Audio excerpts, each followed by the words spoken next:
আজকে আমরা বাঁকুড়ার মাকুর গ্রাম না আরেকটা আটারিয়া গ্রামে আমরা উপস্থিত হই। এনারই আশ্রমে আজকে আমরা এখানে শীতবস্তার নতুন কম্বল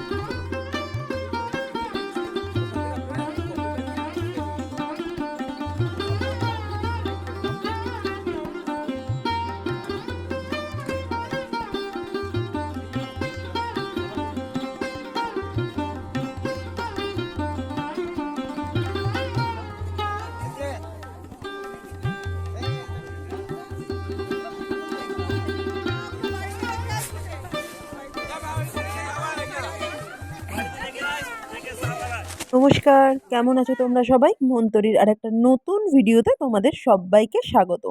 7ই ডিসেম্বর আমাদের রওনা হয়েছিলাম, কিন্তু তার আগে তো বলি আমরা কোথায় যাচ্ছি।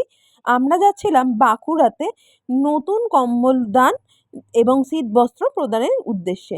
আর এই প্রোগ্রাম এতটা সুন্দরভাবে সম্ভবই হতো না যদি তোমরা না থাকতে, তোমরা না এগিয়ে আসতে। তাই জন্যই আমাদের প্রোগ্রাম এত সুন্দর করে সম্পন্ন হয়েছিল। তাই তোমাদেরকে অসংখ্য ধন্যবাদ। যাই হোক, আমাদের ট্রেন ছিল চক্রধরপুর এবং ঠিক রাত 11:30টার দিকে। তার জন্য আমরা সন্ধ্যের দিকে জমায়েত হয়ে জিনিসপত্র নিয়ে চলে এসেছি হাওড়া স্টেশনে। আর এই দেখো, মোটামুটি ট্রেন ঠিক টাইম মতো দিয়ে দিয়েছিল। 11টা 10-15-র দিকে ট্রেন ঢুকে গেছে প্ল্যাটফর্মে। তারপর আমরা সবাই ট্রেনেতে উঠে পড়েছি। প্রত্যেকে বাড়ির থেকে ডিনার সেরে এনেছি। আর এই দেখো, উলুবেড়িয়া এসে যাবার পর প্রসেনজিৎদা চলে এসছে আমাদের সবার জন্য চা নিয়ে। শীতের দিনে গরম গরম চা খেতে ভীষণ ভালো লাগে, আর সেটা সকাল হোক বা রাতে। পরের দিনের প্রোগ্রাম নিয়ে আমরা এতটাই এক্সাইটেড ছিলাম যে ভোরবেলায় আমাদের ট্রেন ঢুকে যাবে প্রায় 4টের দিকে। তো তাই জন্য আমরা ভীষণ এক্সাইটেড। দেখো, বলতে বলতে আমরা চলে এসেছি বাঁকুড়া স্টেশন এবং ট্রেন আমাদের টাটা করে চলে গেল। বাঁকুড়া স্টেশনের ট্রেন কিন্তু আমাদের 4:30-এর একটু আগেই ঢুকিয়ে দিয়েছে। আর তখন চারিদিকে অন্ধকার, স্টেশন চত্বর প্রায় ফাঁকা। আমরা গুটি কয়েক মানুষজন আর যারা নিত্যযাত্রী বা যাদের খুব দরকার আছে বা যাদের ট্রেন আছে, তারাই কিন্তু এই সময় স্টেশন চত্বরে। আর দেখতে দেখতে দেখো, ভোরের আলো ফুটে গেছে আর সূর্যটাকে কি সুন্দর দেখতে লাগছে। আর আমরা যাচ্ছি আমাদের গন্তব্যে। আমাদের গাড়ি মালপত্রে বোঝাই করে আমাদের সঙ্গে নিয়ে রওনা দিয়ে দিয়েছে আমাদের ওই গ্রামে যাওয়ার উদ্দেশ্যে, যেই গ্রামে আজ প্রচেষ্টার একটা শীতকালীন প্রোগ্রাম পর্ব, যেখানে থাকবে কম্বল দান এবং শীতবস্ত্র মানুষের হাতে, মানুষের জন্যে। এবং আমরা পৌঁছে গেছি, গাড়ি প্রায় আনলোডিং হচ্ছে এবং তারপর আমরা কিছুজন দাঁড়িয়ে আছি। এটা না একটা আশ্রম, এবং আশ্রমটার চারিদিকে ধুধু প্রান্তর। সত্যি বলতে গ্রাম বলতে যেরকম বোঝায়, বাঁকুড়ার এই গ্রামটিও ঠিক সেরকমই, যেখানে চারিদিকে গাছপালা, মাঠ ঘাট এবং খুব সুন্দর পরিবেশ। আমরা সকালবেলা পৌঁছে গিয়ে তারপর সাধু বাবাদের সাথে একটু আলাপ পরিচয় পর্ব আমাদের চেয়ারম্যান তথা মানিদার পক্ষ থেকে। এসছি। সত্যি খুব সুন্দর জায়গা এখানকার, মানে লোকদের যে দেখে বোঝা যাচ্ছে যে এখানকার লোকেদের সত্যি খুব দরকার। সবাই মিলে আসুন, আমাদের সহযোগিতা করুন। আমরা এই সবে পৌঁছালাম, আমরা এখন কাজ করব আর 1 ঘন্টা পর থেকে আমরা কাজ আরম্ভ করব। আপাতত সবাইকে নমস্কার। এখানে যে রান্না বান্নার আয়োজন করা হচ্ছিল, এখানে মাটি খুঁড়ে ইট দিয়ে উনুন বানিয়ে ছোট ছোট মেয়েরা ও বাচ্চারাও হাতে হাত লাগিয়েছিল। এবং এইখানে যে রান্না বান্না হবে, সেই রান্না বান্না কিন্তু সবাই মিলে আমরা খাবো। সবাই বলতে এখানে যে সমস্ত মানুষদের জামা কাপড় বলো, শীতবস্ত্র দেওয়া হবে, সেই সমস্ত মানুষদের নিয়েই কিন্তু আমাদের এই প্রোগ্রামের আয়োজন করা হয়েছে। আমরা যেহেতু সবাই ভীষণ টায়ার্ড ছিলাম, তাই আমরা সকালবেলা গিয়ে খাওয়া দাওয়া সেরে নিয়েছিলাম ব্রেকফাস্ট, যেখানে ছিল খুব সাধারণ কিন্তু খুব সুন্দর খাবার, যেটা হচ্ছে মুড়ি আর আলুর তরকারি এবং তার সাথে শসা। দারুণ খাবার দাবার খেয়ে আমরা আশ্রমেই সবাই ফ্রেশ হয়ে মূল পর্বে, মানে মূল কাজে আমাদের এই সমস্ত কাজ কমপ্লিট করে আবার বাড়ি ফিরতে হবে সবাইকে। সকালবেলাও লাইভে এসেছিলাম, তো আমরা এখন কাজ শুরু করছি। আজকে আমরা বাঁকুড়ার কি গ্রাম? মাকুর গ্রাম না আরেকটা আটারিয়া গ্রামে আমরা উপস্থিত হয়েছি। এখানকার অধিবাসীদের জন্য, শীতার্থ মানুষদের জন্য আমরা কিছু নতুন গ্রামের লিস্ট পাচ্ছি। আচ্ছা, ইনি হচ্ছেন সাধু বাবা। এনারই আশ্রমে আজকে আমরা এখানে এই শীতবস্ত্র আর নতুন কম্বল বিতরণ করতে এসেছি। আমরা সবাই মিলে এসে তা সাধু বাবা আমাদের জন্য কিছু অ্যাটলিস্ট আপনি একটু কিছু বলুন। জয়নিতাই, আমার খুব ভালো লাগছে যে আপনারা শুধু কলকাতা থেকে এখানে এসেছেন, গ্রাম বাংলার প্রত্যন্ত মানুষের কথা ভেবেছেন। এই মানবিক মূল্যায়নটাকে ধর্মের সাথে যদি জোড়া হয়, তাহলে রিলিজনে একটা কথা বলে যে দরিদ্র ভারতবাসী আমার ভাই, মুচি ম্যাথর ভারতবাসী আমার ভাই, বিবেকানন্দের ভাষায়। তো সেই সব মানুষকে যারা ভালোবাসতে শিখেছে, তারাই হয়তো আস্তে আস্তে একদিন ঈশ্বরের কাছে পৌঁছাবে। কেননা নিষ্কাম কর্মযোগ, ভগবান গীতায় বলেছে, নিষ্কাম কর্মযোগের মধ্য দিয়েও মানুষ চাইলে ঈশ্বরের সান্নিধ্য লাভ করতে পারে।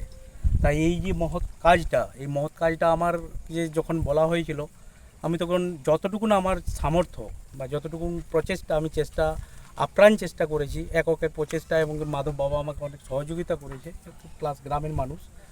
তো আপনাদের এই আগমন এবং মানুষের জন্য আপনাদের এই ভাবনা, আপনাদেরকে আরও বড় কাজ করার জন্য, আরও বেশি মানুষের উপকার করার জন্য আমি ঈশ্বরের কাছে প্রার্থনা করব, এবং যাতে করে আপনাদের জীবনগুলো আরও সুন্দর হয়, আনন্দময় হয়, তার জন্য ঈশ্বরের কাছে আমি প্রার্থনা করব। ধন্যবাদ সাধু বাবা। অনেক ধন্যবাদ। হ্যাঁ? না, এর আগে এরকম প্রোগ্রাম আমরা করে উঠতে পারিনি, এটা এই প্রথমবার হলো। আগামী দিনে আশা করব যে এই প্রোগ্রাম আপনারা আরও কন্টিনিউ করবেন। আপনার কেমন লাগছে এখানে? অবশ্যই আমি বাবাজির খুব ক্লোজ শিষ্য একজন। আপনারা যেটা করছেন সেটা তো মানে ভাষায় প্রকাশ করার মতো আমার ভাষা নেই। গীতায় বলা হয়েছে কর্মণ্য বা অধিকারস্তে মা ফলেষু কদাচন। তো অতএব যে কর্মটা আপনারা করছেন, এটার ফল আশা রাখছি, মানে আমরা সবাই ভালো পাবো, সমাজ ভালো হয়ে উঠবে। ধন্যবাদ। আপনারা কিছু বলুন না, আপনাদের যতটুকু শুভকামনা মানুষের জন্য ততটুকু বলুন। ছেলেদের জন্য আমি পেশায় একজন শিক্ষক, বেসরকারি স্কুলে। আমি টিচার্স ডেতে কিছু পেন পেয়েছিলাম, সেগুলো দিতে পারিনি। আপনাদের থ্রু আমি এগুলো কোনো বাচ্চাদের মধ্যে দিতে চাই। ধন্যবাদ সাধু বাবাকে। আপনি সামনে আসুন, বলুন।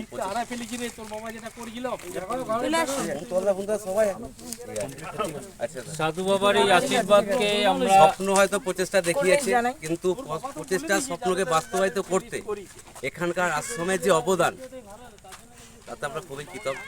কেবল জীবনে আমরা ভুলব না। সেই জন্য আবার যদি কখনো আমরা সুযোগ পাই, এখানে আসার আশা রাখি। এর পরপরই শুরু হয়ে যায় আমাদের যে সমস্ত কাজকর্মগুলো ছিল, মানে শিডিউলে যে সমস্ত কাজগুলো আছে, যেটা হচ্ছে প্রথমেই হচ্ছে কম্বল দান। কারণ শীত বস্ত্র আর কম্বল দান এই প্রোগ্রাম উপলক্ষেই আমাদের যাওয়া। মানুষের হাতে এগুলো তুলে দিতে পেরে না আমরা ভীষণভাবে আনন্দিত।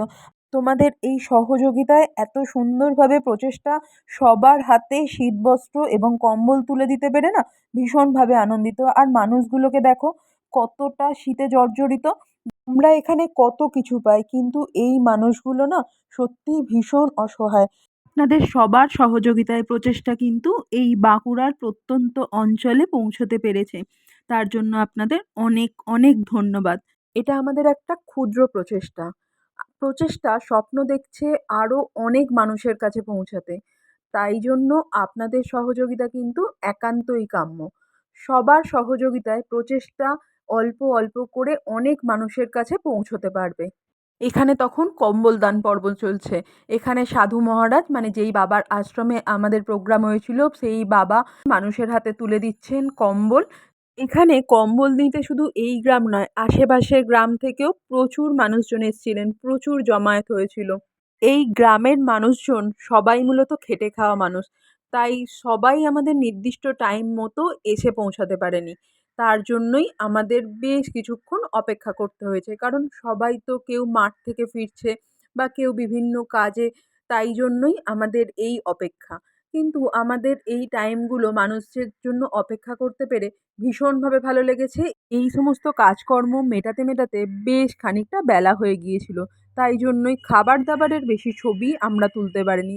এটা যেহেতু আশ্রম, এখানে আমাদের নিরামিষ খাবার দাবারই ব্যবস্থা করা হয়েছিল।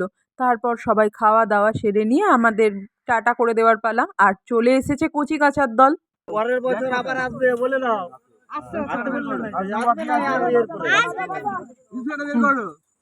বললে আসবে। ভিডিওর শেষ প্রান্তে এসে আপনাদের কাছে আবেদন রইল, যাতে আমরা সবাই মিলে এরকম অনেক অসহায় মানুষের কাছে পৌঁছাতে পারি। আপনারা একটু সহযোগিতার হাত বাড়িয়ে দিন, যাতে আগামী দিনে আমরা এরকম অসহায় মানুষদের কাছে আরও পৌঁছতে পারি। আমাদের সাথে যুক্ত হতে চাইলে ডেসক্রিপশন বক্সে আমার নাম্বার আছে, অবশ্যই যোগাযোগ করতে পারেন। সবাই খুব ভালো থাকবেন, সুস্থ থাকবেন। আবার দেখা হবে পরের ভিডিওতে, আর সবার সাথে থাকবেন। টাটা।